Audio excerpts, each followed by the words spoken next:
নমস্কার, আমি ঋতব্রত আজব দেশের গজব কথার আরেকটি নতুন পর্বে সবাইকে স্বাগত জানাচ্ছি। আরেকবার অনুরোধ করছি, ভেবে দেখবেন যদি চ্যানেলটি ভালো লাগে তাহলে অবশ্যই চ্যানেলটিকে সাবস্ক্রাইব করবেন। এই চ্যানেলে আমরা সমসাময়িক বিভিন্ন বিষয় নিয়ে কথা বলি, সেটা রাজ্যের হতে পারে, দেশের হতে পারে বা আন্তর্জাতিকও হতে পারে। আজকে আমরা কথা বলবো সাউথ কোরিয়ায় যে নতুন পরিস্থিতি উদ্ভূত হয়েছে সেটা নিয়ে। গতকাল সাউথ কোরিয়ার প্রেসিডেন্ট আচমকা একটা সাংবাদিক সম্মেলন করেন।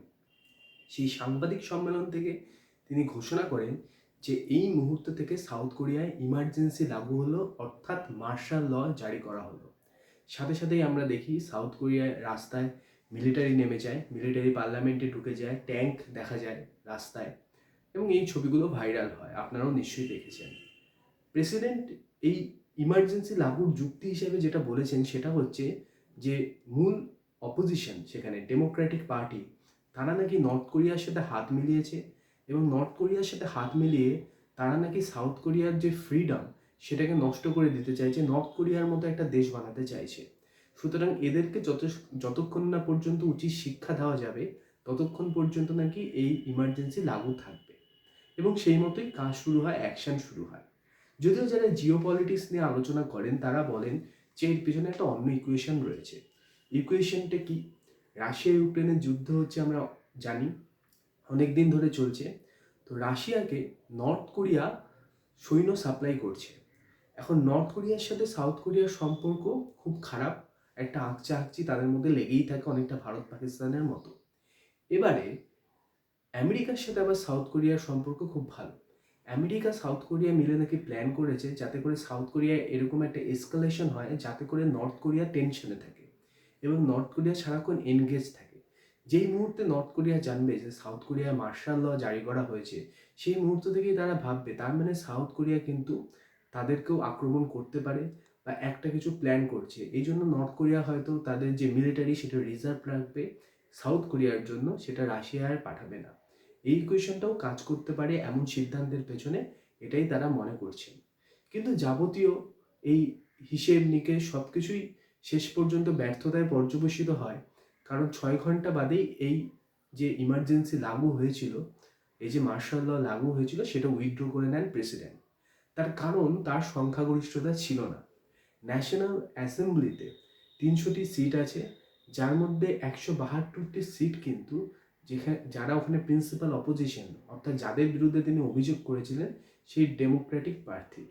এবং 108টি আসন প্রেসিডেন্ট যেই দলের থেকে প্রতিদ্বন্দ্বিতা করেন, অর্থাৎ পাওয়ার পিপল পার্টি পিপিপি, তাদের।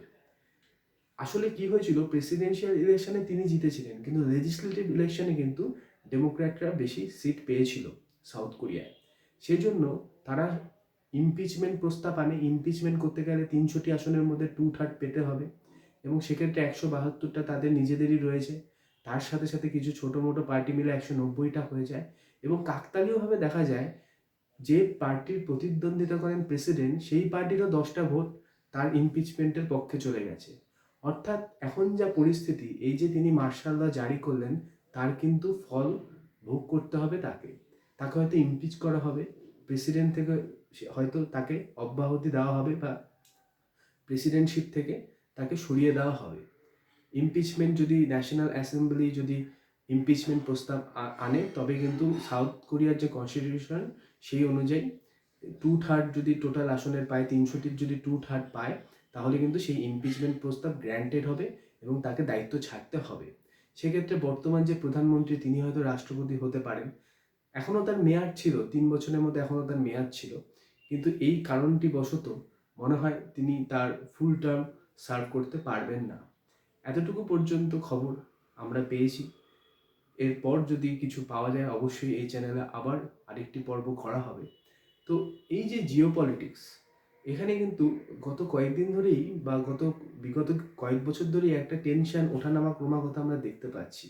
রাশিয়া ইউক্রেন যুদ্ধ, তারপর গাজাকে কেন্দ্র করে ইসরায়েল প্যালেস্তাইনের মধ্যে একটা যুদ্ধ, এখন সাউথ কোরিয়া এমন একটা পরিস্থিতি, গোটা বিশ্বে একটা যেন চাপা টেনশন বিরাজ করছে। অ্যালাইগুলো কে কীভাবে কাজ করছে, কী জন্য কাজ করছে, সেই হিসেব নিকেশ কিন্তু প্রতিনিয়ত চেঞ্জ হচ্ছে। তার সাথে তাল মিলিয়ে আমরা এপিসোড বানাবো, এবং এই এপিসোডগুলো যদি আপনাদের ভালো লেগে থাকে অবশ্যই চ্যানেলটিকে সাবস্ক্রাইব করবেন এবং চ্যানেলটির পাশে থাকবেন। ধন্যবাদ, ভালো থাকবেন।